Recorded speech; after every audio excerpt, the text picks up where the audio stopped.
जैसे ही वो प्रासरार वादी में दाखिल हुए, उन्हें एक प्राणी सुनसान झील नजर आई, जिसके गर्द सियाह धुंध छाई हुई थी। यहाँ कुछ अजीब है, लिला ने सरगोशी की। अचानक झील के पानी में हलचल हुई और एक ऊंचा लंबा साया नमोदार हुआ। नीना ने जल्दी से अपनी रोशनी की कलीद मजबूती से थामी, मगर वो हैरान रह गई जब साया रोशनी में बदला। ये एक नौजवान लड़का था। कौन हो तुम? नीना ने पूछा। लड़के की नीली आंखें चमकने लगीं। मेरा नाम ज़ारून है और मैं उस ज़मीन का मुहाफिज हूँ। मैं तुम्हारा इंतज़ार कर रहा था। हमारा इंतज़ार? क्यों? तारों ने हैरत से पूछा। ज़ारून ने आसमान की तरफ देखा, जहां बादल और गरजती बजली जादुई दुनिया के जवाल की निशानी दे रहे थे। सायों का शहजादा मेरी सल्तनत को बर्बाद कर चुका है। मैं अकेला उसे रोकने के काबिल नहीं, मगर तुम्हारे साथ हम उसे शिकस्त दे सकते हैं। नीना ने ज़ारून को देखा। उसके हाथ में एक कदीम किताब थी, जिसमें जादुई अलामतें चमक रही थीं। ये क्या है? नीना ने हैरत से पूछा। ये तारीकी के खिलाफ आखिरी हथियार है, मगर उसे इस्तेमाल करने के लिए मुझे तुम्हारी मदद की ज़रूरत होगी, ज़ारून ने पुरजोश लहजे में कहा। नीना मुस्कुरा दी। तो फिर हम सब मिलकर लड़ेंगे। लिला और तारों ने खुशी से सिर हिलाया। यूं नीना को एक नया साथी मिल गया, जो न सिर्फ बहादुर था बल्कि इस दुनिया के गहरे राजों से भी वाकिफ था।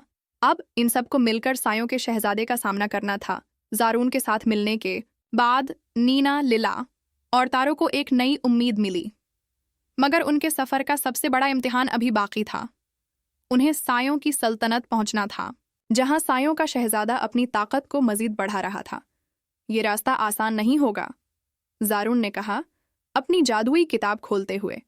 यहाँ कई जादुई आजमाइशें हमारा इंतजार कर रही हैं। नीना ने एतमाद से सिर हिलाया। हम हर चैलेंज का सामना करेंगे। पहला चैलेंज, दरख्तों की सरगोशियां। जैसे ही वो एक तारिक जंगल में पहुंचे, दरख्तों से सरगोशियों की आवाजें आने लगीं। पत्ते हिलने लगे और एक प्रासरार आवाज गूंजी। अगर तुम आगे बढ़ना चाहते हो तो अपनी सबसे बड़ी कमजोरी का सामना करो। अचानक जंगल ने उन्हें अलग कर दिया। नीना को ऐसा लगा जैसे वो अकेली हो। सामने एक मंजर अभरा।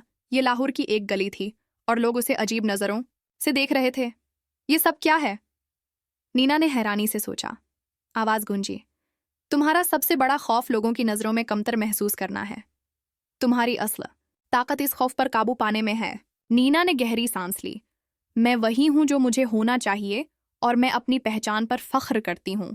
ये कहते ही जंगल का जादू टूट गया और नीना दोबारा अपने दोस्तों के साथ थी। वो सब एक दूसरे को देखकर मुस्कुरा दिए। वो सभी अपने खौफ पर काबू पाकर आगे बढ़ चुके थे। दूसरा चैलेंज, जादुई दरियागली आजमाइश। एक पल था जो किसी नजर न आने वाले जादुई दरिया पर था। जैसे ही वो आगे बढ़े, पल गायब होने लगा। हमें पल के बगैर ही दरिया पार करना होगा, तारों ने घबरा कर कहा। ज़ारून ने जादुई किताब के सफ़हात पलटे और पढ़ा। यह दरिया सिर्फ इन लोगों के कदमों को कबूल करेगा जो अपने दिल पर भरोसा करते हैं। नीना ने अपनी आंखें बंद कीं, गहरी सांस ली और कदम आगे बढ़ाया। हैरत अंगेज तौर पर पानी ने उसे सहारा दिया। ये तो जादू की तरह है, लिला ने खुश होकर कहा, और सबने दिल की ताकत से दरिया उबूर कर लिया। सायों के शहजादे का सामना आखिरकार वो सायों की सल्तनत में पहुंच गए। वहां एक ऊंचे तख्त पर सायों का शहजादा बैठा था, जिसकी आंखों में सरख चमक थी। तुम्हें लगा कि तुम मुझे रोक सकते हो? इसकी गरजदार आवाज गूंजी। नीना ने रोशनी की कलीद को मजबूती से थामा। हमें अपनी दुनिया में तारीकी नहीं चाहिए। ये रोशनी हमेशा तुम्हारी तारीकी पर हावी रहेगी। ज़ारून ने अपनी जादुई किताब खोली और नीना, लिला और तारों ने मिलकर एक ताकतवर रोशनी पैदा की।